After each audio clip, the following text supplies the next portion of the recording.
Donc, résoudre graphiquement g de x égale f de x. G de x égale f de x, comment on résout graphiquement grâce aux courbes des fonctions qui sont représentées sur un même graphique. Donc ici, on va regarder un exemple. Donc on a la représentation graphique de la fonction f qui est représentée ici, qui s'appelle c de f, et la représentation graphique de la fonction g, qui est un peu plus en gras là, qui s'appelle C de G, c'est le nom de la courbe. C de G, c'est le nom de la courbe de G, et C de F, CF, ça s'appelle, c'est le nom de la courbe de C de F. Donc comment est-ce qu'on fait pour résoudre cette équation G de x égale F de x, c'est-à-dire pour trouver les valeurs de x graphiquement? Eh bien, ce que l'on va faire, c'est que on va regarder les points où se coupent les deux courbes, et une fois qu'on aura repéré les points où se coupent les deux courbes, parce que lorsque les courbes se coupent, le point a donc globalement sur les deux courbes, on a le même ordonnée, et l'ordonnée c'est les images, donc on est bien dans le cas où on aura les images qui seront égales, et on regardera ensuite l'abscisse qui correspond à la valeur de x, c'est-à-dire en quelque sorte l'antécédent pour lesquels ces images sont égales. Donc il faut regarder les points d'intersection. Et normalement, ce qu'il faut écrire pour rédiger, et il faut dire les solutions de l'équation f de x égale g de x, ou alors g de x égale f de x, sont les abscisses, des points d'intersection de CF et CG. Des fois, il n'y a pas de nom de courbe, donc on écrit de la courbe de F et de la courbe de G. Donc les solutions de l'équation f de x égale g de x sont les abscisses des points d'intersection de C de F et C de G. D'accord? Et bien voilà, il y a juste ça à écrire. Après, on va rechercher. Donc, on regarde les points d'intersection. Donc, faut pas rater les points d'intersection, hein. Hop, on passe sur G, par exemple, et on regarde quand est-ce qu'elle coupe F. Donc, hop, je passe sur G, et là, poum, ça coupe. Donc, je repère ce point qui est ici. Ensuite, hop, hop, hop, je remonte verticalement jusqu'à l'axe des abscisses pour regarder la valeur. Donc, là, on est à -5, -6, -7. -7. Donc ça, ce sera une solution.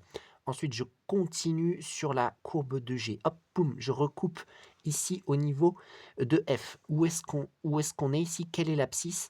Là, il n'y a pas besoin de remonter ou descendre sur les abscisses parce que je suis déjà dessus. Ce qui veut dire que l'abscisse est directement ici. Et donc, la valeur sera -4 ici. Je continue sur G. Je continue. Là, je recoupe encore une fois.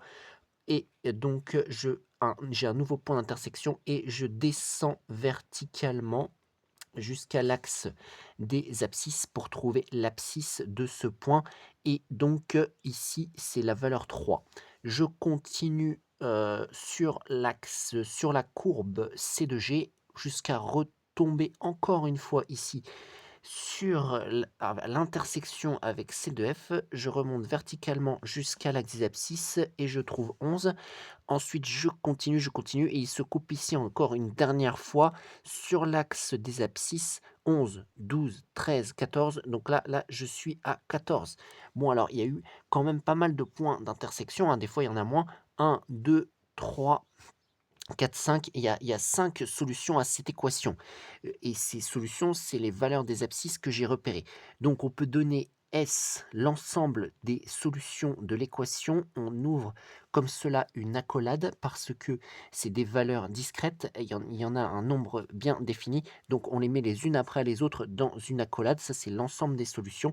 Et ça fera -7, la première valeur que j'ai trouvée, -4, point virgule 3, point virgule 11, point virgule 14. Voilà, je ferme l'accolade. Et j'ai mis toutes les solutions comme ça et j'ai répondu donc à la question de résoudre l'équation f de x égale g de x. Maintenant, autre exemple, même principe, on a une droite ici. Cette fois-ci, c'est une droite qui est la représentation graphique de la fonction g et on a une courbe qui est la courbe de la fonction f. Donc, pour rédiger, c'est le même principe. Les solutions de l'équation f de x égale g de x sont les abscisses des points d'intersection entre C de f, c'est-à-dire la courbe de f, et C de g. Voilà, c'est les abscisses des points d'intersection. Donc on va repérer les points d'intersection. Je passe sur, par exemple, la courbe de g jusqu'à ce que j'arrive à l'intersection de la courbe de f, donc ici, et je remonte verticalement avec des pointillés jusqu'à l'axe des abscisses, et ici, alors là, attention, les graduations, 5 carreaux, c'est moins 1, c'est-à-dire qu'un carreau, c'est 0,2. Donc ici, je suis à moins 1,2. Moins 1,2. Je continue, et là, hop, je retombe à une intersection avec la courbe de f, et donc, ici, on repère que c'est moins 0,2. Je continue toujours sur la courbe de g, ou la droite de g. J'arrive à une autre intersection. Je descends verticalement jusqu'à l'axe des abscisses. Et ici, ce sera 1,6, parce que 0,2, 0,4, 0,6. Et ensuite, je continue sur la fonction g. Et ici, là, je m'arrête.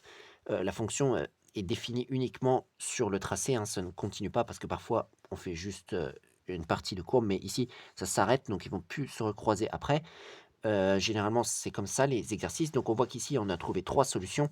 Ce sont les abscisses des points que nous avons trouvés d'intersection entre les deux courbes. Donc, on peut mettre donc l'ensemble des solutions S égale, on ouvre l'accolade et on met les 3 valeurs qu'on a trouvées. C'est pas obligé de les mettre dans l'ordre.